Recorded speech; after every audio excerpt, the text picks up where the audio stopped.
Bonjour, merci Agnès Martin-Lugan d'avoir accepté cette invitation de lire à Limoges. Vous êtes la présidente en plus cette année.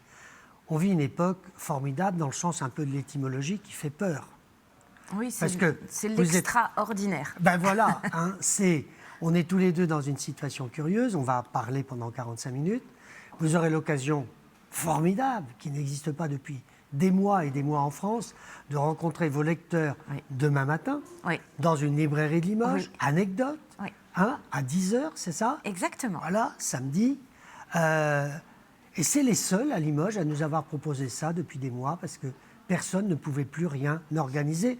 On a même vécu l'enfer pour un auteur des librairies fermées. Oui. Alors, Agnès Martin-Lugan, là vous publiez un livre, je vais le montrer d'ailleurs, La Datcha. On devine un peu une maison derrière, qui n'est peut-être pas forcément la Datcha, mais peut-être qu'elle y fait penser.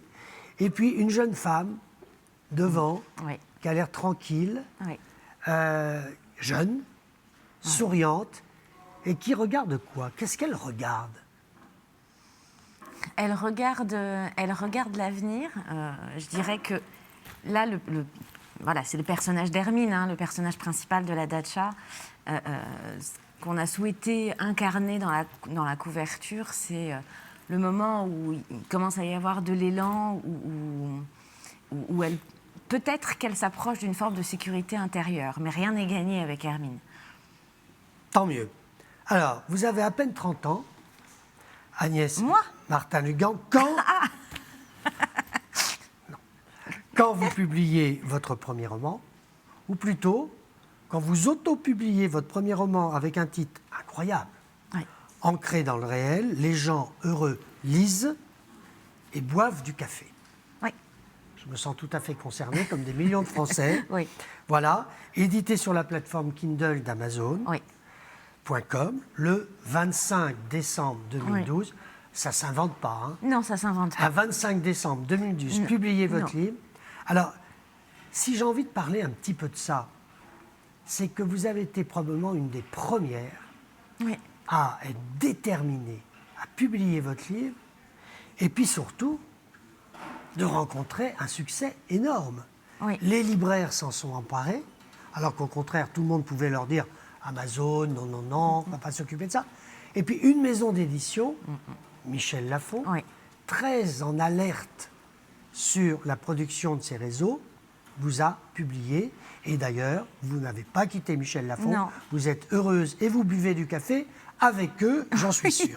Alors, racontez-moi quand même comment ça s'est passé. Parce que vous êtes psychologue de formation.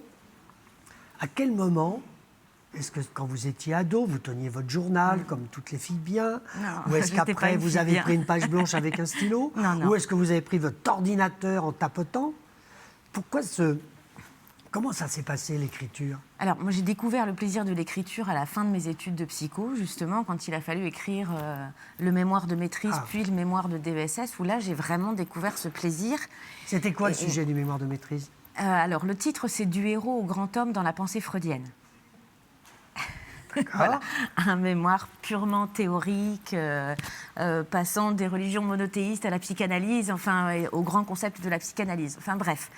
Et en fait, j'ai découvert le plaisir d'utiliser des mots pour raconter quelque chose. Donc, certes, c'était théorique, mais j'ai eu le sentiment de raconter une forme d'histoire, parce que voilà, il y a un début, un milieu, une fin dans un mémoire.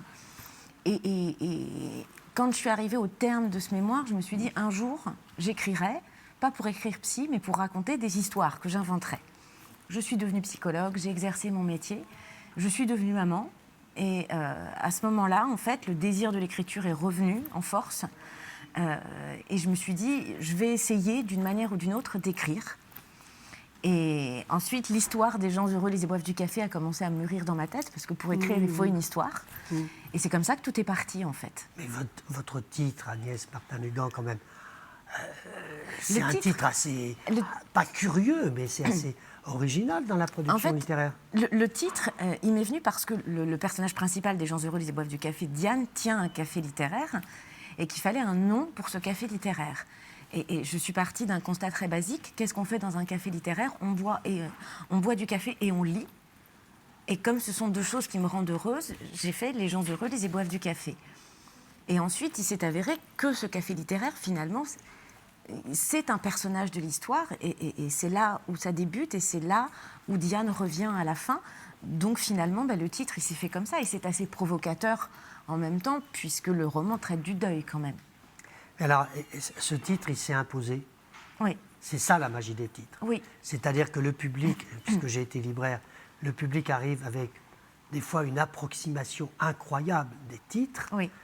Je ne vais pas raconter ma vie, mais je vous donne simplement un petit exemple de Régine Deforge, quand elle a écrit La bicyclette bleue.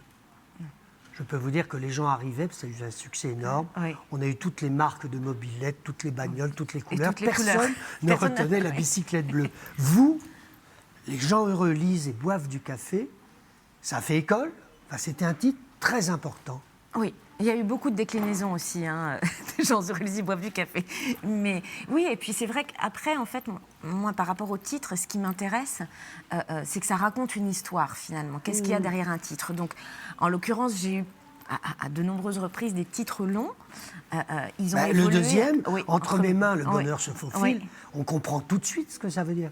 Alors en même temps, il y a le double sens de faufiler, parce que faufiler, c'est s'échapper, mais faufiler en couture, c'est construire, bâtir, donc c'est presque l'inverse. Et comme il est question d'une femme qui a pour passion la couture, voilà, les deux se liaient. Oui, c'est un titre qui a du sens. Alors, je vais vous poser 3 questions. J'ai une admiration pour Mario Vargas Llosa, qui a reçu le prix Nobel de littérature en 2010. Et on lui demande, je crois qu'il avait été honoré à l'université de Salamanque, et il pose 3 questions.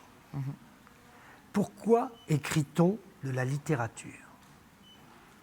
Comment écrit-on un roman? Et à quoi sert la littérature? Donc il faut que je réponde à ces 3 questions. Vous faites comme vous voulez, Agnès. Mais j'aimerais bien que vous me disiez ça. Pourquoi on écrit de la littérature alors que vous aviez envisagé d'autres études et tout? Maintenant, vous vous consacrez à la littérature, je suppose. Oui, maintenant, j'écris. Je ne suis plus psychologue, je n'exerce plus mon métier. Et ça fait de nombreuses années maintenant que je ne l'exerce plus. Après, si vous voulez, je crois qu'il y a eu une forme de rencontre quand j'ai commencé à écrire.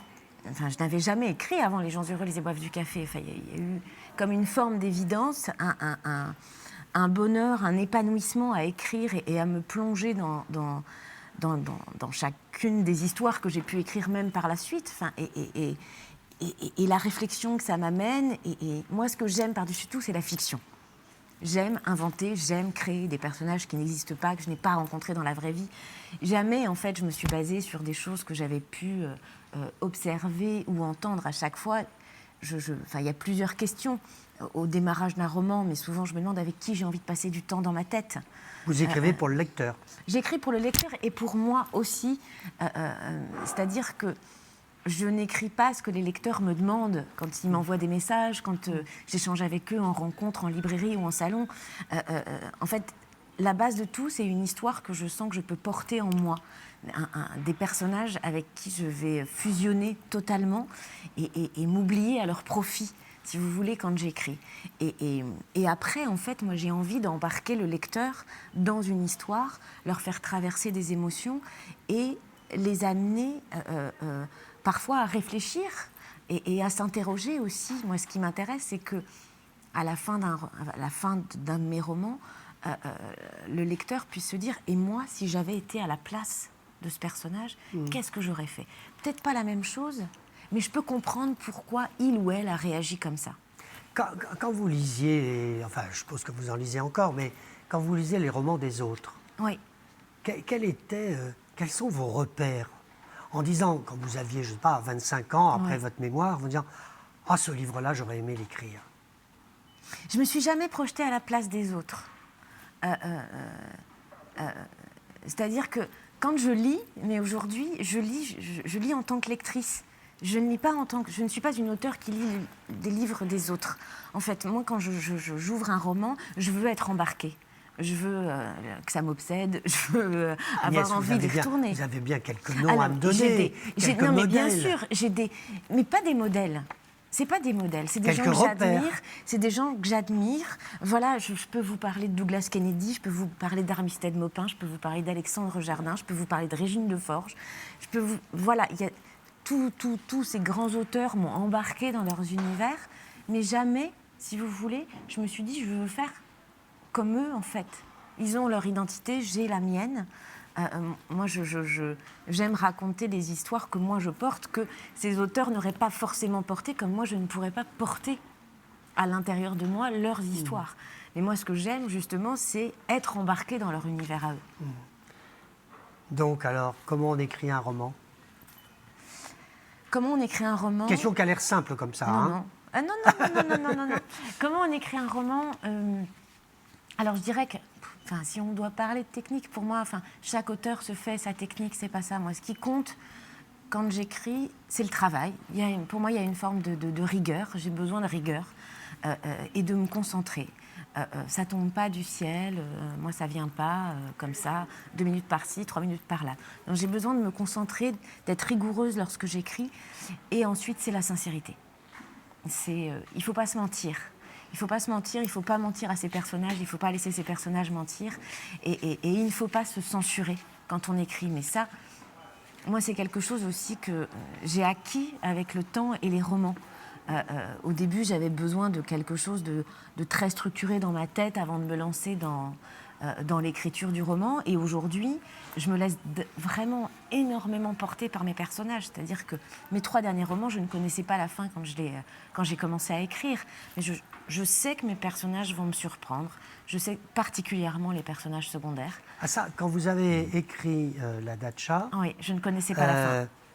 Je vais dire les 4-5 premières lignes du prologue, hein, si vous voulez bien. J'étais exténué et frigorifié. Encore une nuit dehors. Je l'ai compté pourtant plus depuis 3 ans. À quoi m'attendais-je aussi? Que mes problèmes se régleraient d'un coup de baguette magique en changeant de région après avoir traversé la France en stop? J'avais voulu y croire, me raccrochant à une miette d'espoir, une poussière, une infinie particule qui me donnera envie de continuer à me battre, à vivre. Pourtant, j'étais loin d'être innocente et naïve. À 21 ans, je me sentais déjà vieille et abîmée. Tout est dit là. Oui. Tout est dit dans les quelques premières phrases. Oui. Donc, quand vous avez écrit ce prologue, vous l'avez écrit... Au début. Au début. Oui, je l'ai écrit au début. Donc, Oui. vous ne saviez pas...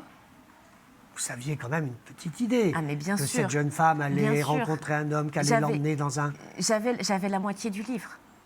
J'avais la moitié du Ah roman. oui. J'avais la moitié Mais du pas roman. la deuxième moitié. Je n'avais pas la deuxième moitié, je n'avais pas la fin. C'est-à-dire que... mais une fois que je me sens assez, oui, en fusion, je répète beaucoup ce mot-là avec le personnage principal, il faut que j'y aille. Il y a un côté, il faut lâcher les chevaux. Et en même temps, j'ai vraiment appris que rien n'était écrit, rien n'était inscrit. Et que les réactions des personnages, ils ont leur vie propre. Enfin, pour moi, ils ont vraiment une existence qui leur est propre. Et ils peuvent me surprendre et ils peuvent me faire des cachotteries. Et il y a eu, dans La Datcha, 2 Dans personnages... les autres aussi, sûrement. Oui. Mais comme je vous le disais, les 3 derniers, sur Une évidence, Nos résiliences et La Datcha, je ne connaissais pas la fin. Et c'est vrai que dans La Datcha, 2 personnages m'ont fait énormément de cachotteries, où j'entretenais des conversations avec eux dans ma tête, en disant mais dis-moi, qu'est-ce qu'il y a, pourquoi tu me caches encore ça, c'est pas possible, je veux savoir. Hermine et moi, nous avons besoin de savoir. Et ils se taisaient. Agnès Martin-Lugan, j'ai interviewé Amélie Nothomb il n'y a pas très longtemps, qui m'a avoué qu'elle avait 13 manuscrits dans son tiroir et qu'elle en avait déchiré beaucoup. Oui. Est-ce que ça vous est arrivé? Non. De déchirer, de dire non, là, c'est pas bon, j'arrête. Ah oui, mettre effacé en cours d'écriture, oui, ça m'est arrivé. Repartir à zéro alors que ça faisait 3 mois que j'avais commencé à écrire, que j'avais 200 pages et me dire non, ça va pas. Vous les avez abandonnés ou vous les avez retravaillés? Ah non, je suis repartie. Ailleurs? Non, si vous voulez, avec les mêmes personnages, mais il y avait quelque chose qui ne prenait pas. Il y avait des choses qui m'échappaient encore, et du coup, je n'étais pas dans l'émotion que je cherchais, et du coup, mes personnages se mettaient à m'échapper encore plus que d'habitude. Donc, je voyais bien qu'il y avait quelque chose qui ne s'opérait pas. Donc, en gardant ce que j'avais en tête quand même, l'histoire que j'avais envie de raconter. J'ai tout effacé, je suis repartie à la première page. En revanche, je n'ai pas de manuscrit en stock. Jamais. Je n'ai pas d'histoire. Vous n'êtes pas en train d'écrire le prochain? Il y a des choses qui se passent dans ma tête. D'accord. Parce que j'ai dit au revoir à la datcha, parce que j'ai coupé le cordon et que maintenant la datcha vit sa vie auprès des lecteurs.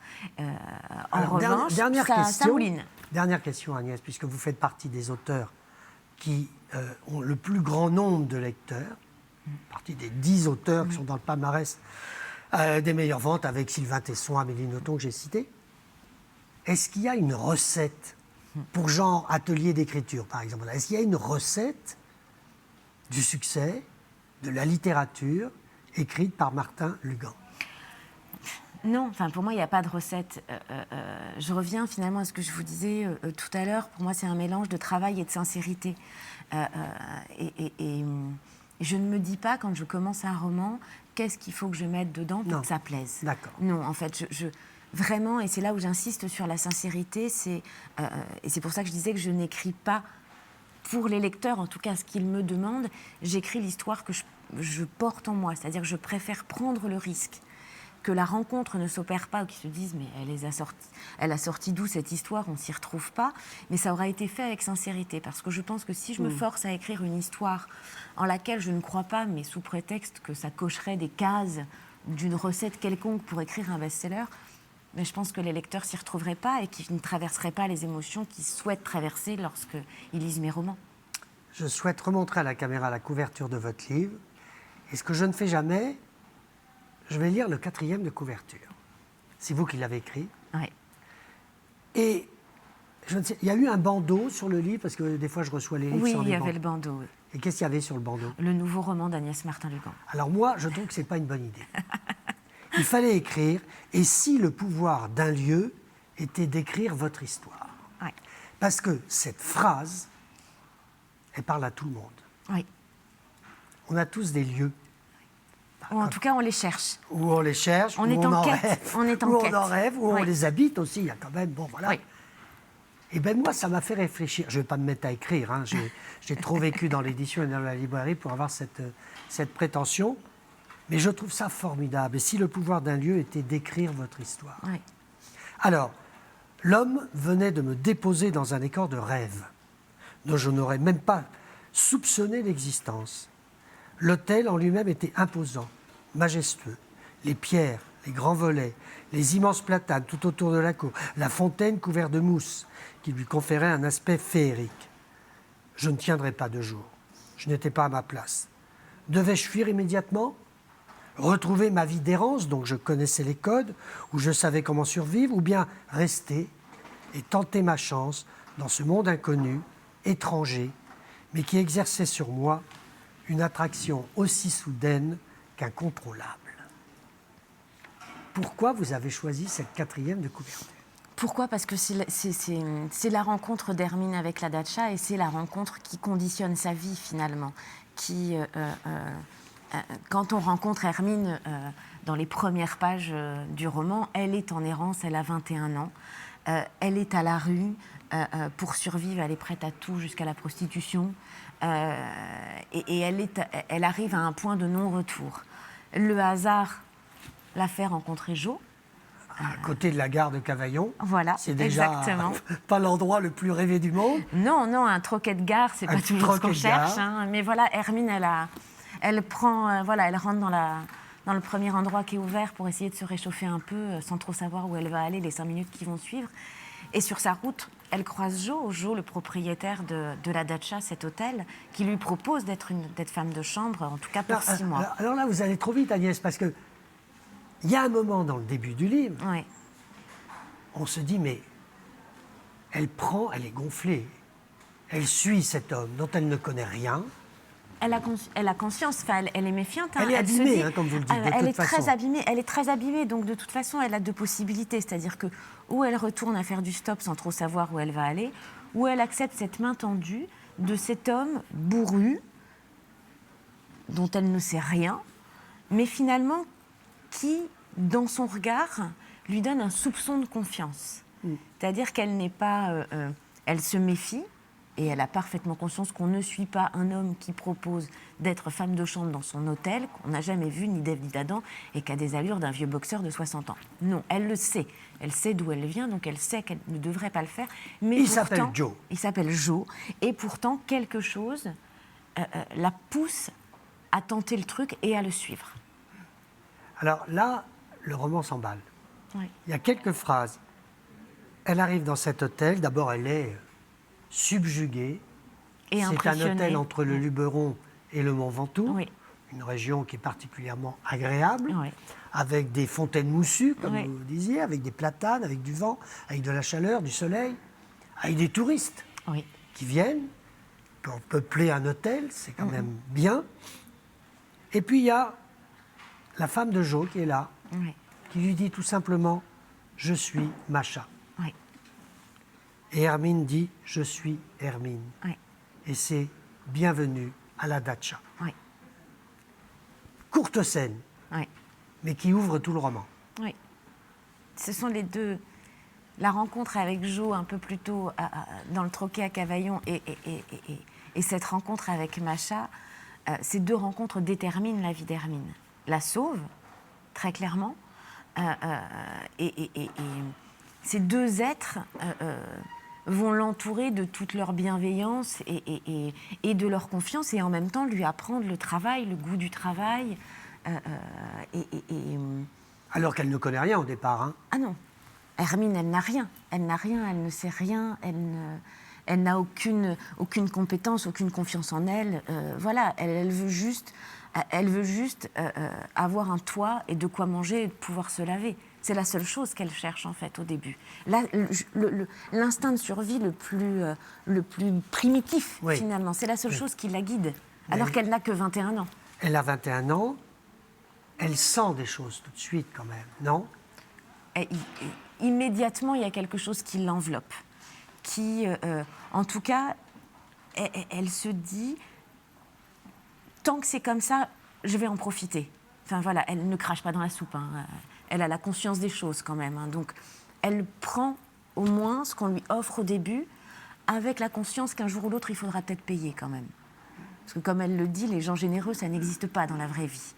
Elle se trompe, mais elle va l'apprendre par la suite. Alors, on est quand même très influencé par l'époque moderne. Oui. On sent, moi qui ai découvert ce livre, qu'on se dit qu'il va y avoir un drame quelque part. Il va y avoir une violence, ou il va y avoir un mensonge, ou une trahison. Bien non, les beaux sentiments sont là. Mais bien sûr. Les beaux sentiments sont là, c'est quand même formidable. Elle se sent à un moment complètement une fille de substitution de Macha et Jo. Ils ouvrent tellement leurs portes et elle, en même temps, elle est acceptée, elle est respectée. Avec son histoire, personne ne la force. Et en même temps, elle s'investit auprès d'eux. Elle prend soin aussi de Jo et Macha. Et la vie fait qu'elle y reste et qu'elle découvre, comme elle dit, c'est Jo et Macha qui lui ont fait découvrir l'amour. C'est pas rien. Et même surtout, Agnès Martin-Dugan, le respect, la valorisation. Parce que 6 mois après son arrivée, elle arrive abîmée, cassée. D'ailleurs, Jo ne lui demande absolument pas ce qu'elle a fait et d'où elle vient. Non. Et 6 mois après, elle est respectée et probablement aimée. Oui, elle le sent, mais c'est parce que elle s'est mise au travail, elle a aimé ça. Et Jo et Macha l'ont vu, et en même temps, d'une certaine manière, elle a découvert une forme de vocation chez elle, parce que, alors même qu'elle ne sait pas ce que c'est que l'hôtellerie, les touristes, etc., elle a aimé prendre soin des autres, et elle qui ne connaît rien, on lui dit que ce qu'elle fait, c'est bien, et qu'elle sait bien faire ce métier qu'elle ne connaissait pas. Donc il y a une forme de paix, en fait, et la sécurité, en fait, la plus basique, apaise immédiatement Hermine. Juste de savoir qu'elle va avoir un endroit où dormir, quelque chose à faire, elle va manger. Ça, déjà, c'est la première sécurité pour Hermine. Et c'est ce qui lui permet de s'apaiser et de pouvoir aussi s'investir dans la Dacha au tout début de son parcours là-bas. Alors, Macha et Jo sont des gens un peu taiseux avec elle. Ils sont pudiques. Ils ne sont pas taiseux, ils sont pudiques. Ils sont pudiques que ça soit par rapport à l'histoire d'Hermine ou à la leur. Oui, alors la leur, Agnès, allons-y. Oui. Qui est Jo? Jo, il est né lui aussi presque à la rue. Jo, il a grandi sur le port de Marseille, sans parents, sans rien, avec une bande de petits garnements qui a grandi. Il a poussé comme un champignon tout seul, en jouant des poings si c'était nécessaire et en se faisant tout seul et en développant sa gouaille et des combines pour s'en sortir. Homme costaud, un bel homme. Oui, il fait en même temps une gueule cassée, il en impose, il a un charme fou malgré le fait qu'il soit... Son côté un peu... qu'il ait le côté boxeur, d'une autre époque. Ouais. Mais Jo, à côté de ça, il a le cœur sur la main, il est hors norme, il est dans le partage, il est dans la générosité, il est dans le côté festif, mais on ne marche pas sur les pieds de Jo, par contre. Et alors, Macha, beau personnage, Macha, qu'on découvre au 3e chapitre, pas tout de suite. C'est-à-dire que là, il y a Elle monte en pression, Macha. Elle monte en pression, elle est née en 1944 en Allemagne. Oui. Et racontez-nous, parce que je trouve que c'est un très beau personnage. Et comme vous voulez, de toute façon, qu'on n'aille pas au-delà de la moitié du livre, je me sens frustré. Oui, mais vous êtes d'accord avec moi. Je me sens frustré de ne pas en dire plus. Mais Macha, comment vous l'avez aimé, ce personnage? Alors, Macha, alors déjà, Macha est russe. Macha est née de parents, d'une mère biélorusse et d'un papa ukrainien dans un camp en Allemagne en 1944, effectivement. Et si j'ai voulu que Macha ait ses origines russes, après, je ne sais pas si j'ai voulu ou si ça s'est imposé à moi, c'est parce que j'ai un lien particulier avec la Russie, parce que j'y suis allée à plusieurs reprises pour la promotion de mes romans et j'ai eu une vraie rencontre en fait, avec mes lecteurs, mes lectrices russes, ma maison d'édition russe. Les livres sont traduits en russe. Cette culture, oui, et cette culture russe, et que mes lecteurs russes m'ont demandé à X reprises quand est-ce que j'écrirais un roman qui se passe en Russie, et j'estime que je ne connais pas encore assez le pays pour le faire. En revanche, que Macha soit russe, pour moi, c'était une passerelle avec eux, et en même temps, j'avais envie qu'il y ait cette âme russe le nom de l'hôtel, déjà, le nom de la maison. C'est venu dans un... C'est d'ailleurs Jo qui lui offre, Oui. Parce que Jo, lui, il n'a pas de père, pas de nom, rien. Jo, il n'a rien. Non. Jo, il n'a rien. Jo, il a Macha. Il a une âme. Jo, il est lui-même à partir du moment où il rencontre Macha et à partir du moment où lui et Macha s'installent dans ce qui va devenir la datcha. Et toute la vie de Jo est tournée là-dessus, en fait. Mmh. Et le personnage de Macha, elle est arrivée en France avec ses parents à la fin de la guerre. Elle a mis 10 ans avant de parler un mot de français. Elle n'a parlé que russe jusqu'à ses 10 ans. Et Macha, pour moi, c'est la figure maternelle et qui, au-delà de Macha, est incarnée par la datcha. Et en même temps, c'est une femme qui est délicate, qui est pudique, qui intériorise sa souffrance et qui en même temps dit qu'il faut exprimer et vivre ses sentiments pour ne pas se laisser enfermer par ses sentiments. Et c'est ça ce qu'elle essaye aussi d'apprendre à Hermine. Et qui est follement amoureuse de Jo. Ils sont hors normes dans leur amour, Jo et Macha. Oui. Ils sont tout l'un pour l'autre. Tout. Surtout qu'au début du livre, on apprend que Jo est mort. Oui. Voilà. Oui. C'était peut-être dur de démarrer tout de suite ce livre avec la mort de Jo, parce que il habite tellement les lieux, il les crée, il y a la bibliothèque, et puis il y a les fêtes, et puis il y a les groupes, et puis il y a ces clients de l'hôtel qui deviennent, on imagine très bien, qui réservent d'une saison sur l'autre, bien sûr, et qui sont accueillis dans une maison. C'est une maison, oui, la datcha, c'est une maison, et c'est vrai que en même temps, la mort de Jo. J'ai tout de suite su, quand j'ai commencé. Je savais que Jo allait mourir et il fallait que Jo meure vite, en fait. Et pourtant, moi, j'avais des semaines, des mois de connaissances dans ma tête, de prise de notes sur Jo et Macha. Et je me disais, mais c'est terrible ce que je dois faire. Et en même temps, finalement, par sa mort, Jo, au bout de la 20e page, il prend toute sa place, toute sa démesure, parce que finalement, la mort de Jo et son enterrement, ben, c'est tout le côté romanesque de son personnage, en fait. Oui. Et du coup...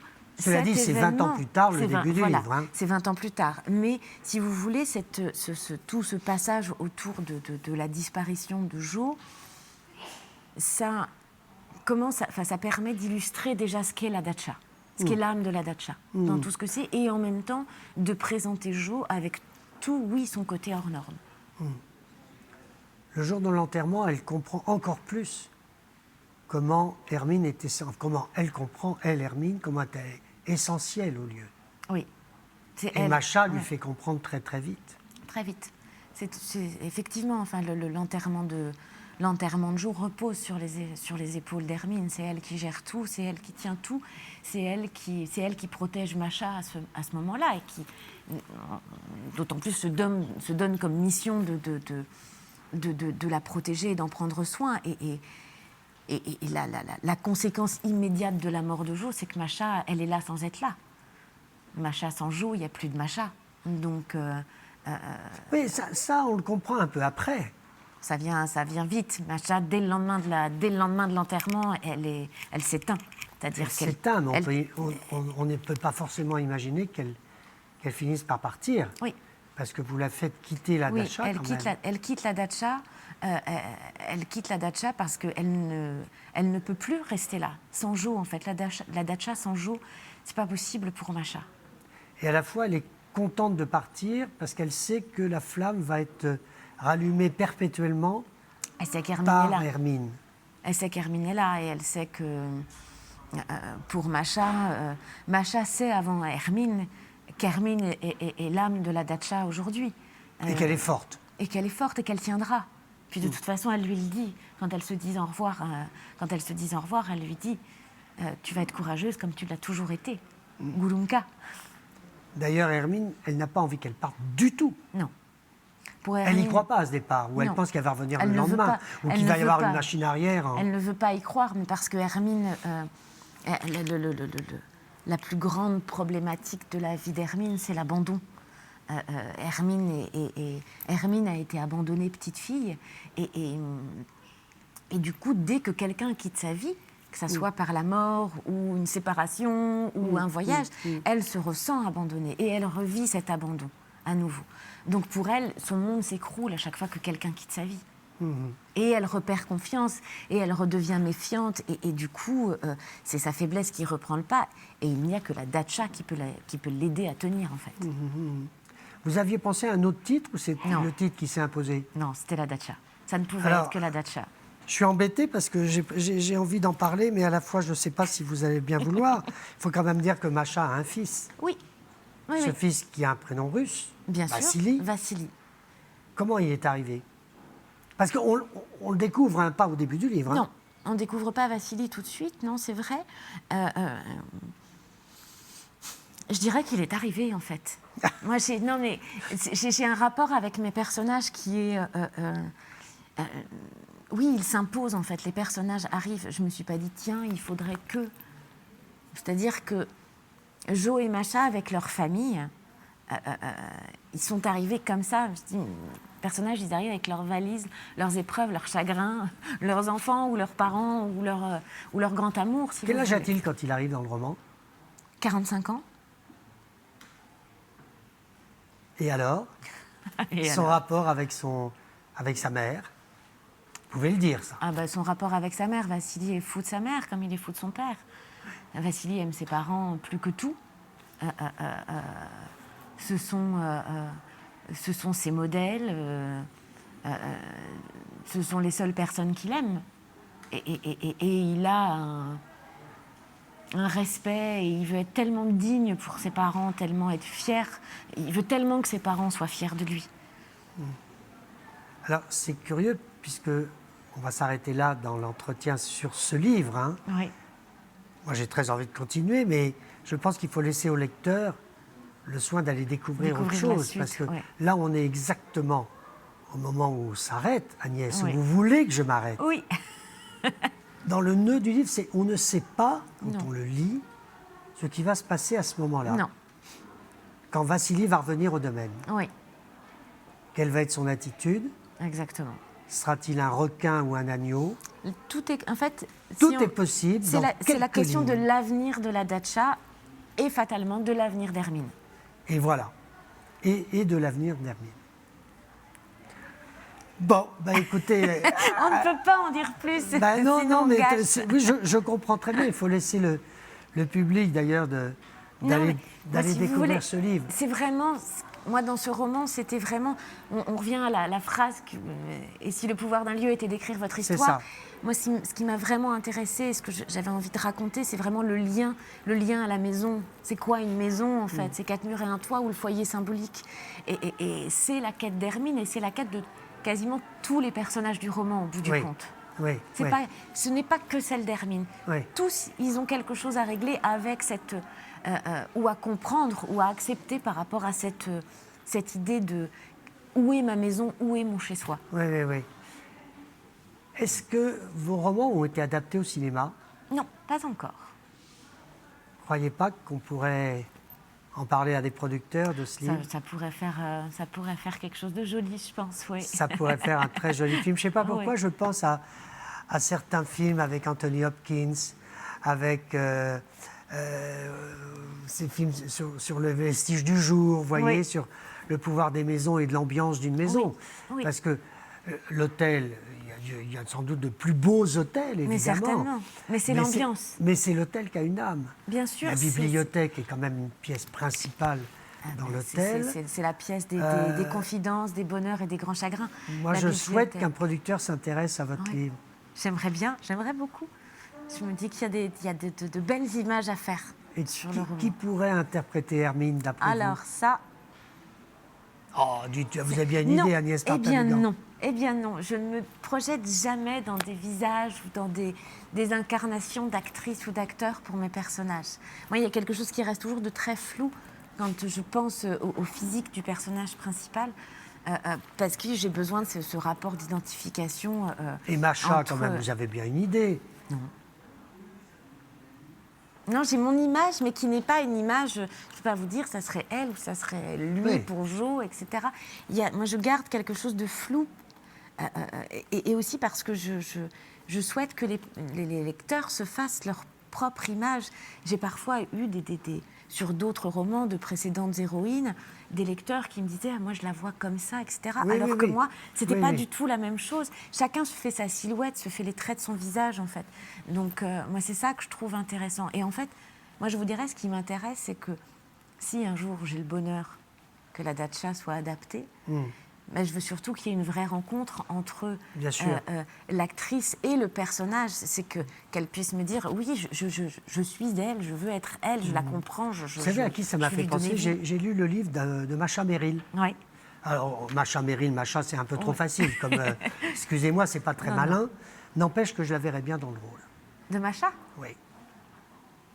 Elle a le regard de Macha. Elle a le regard, elle a les silences, Oui. et elle pourrait avoir la tendresse comme ça, sans Oui. trop parler, La tendresse pudique. pour Hermine et pour Jo.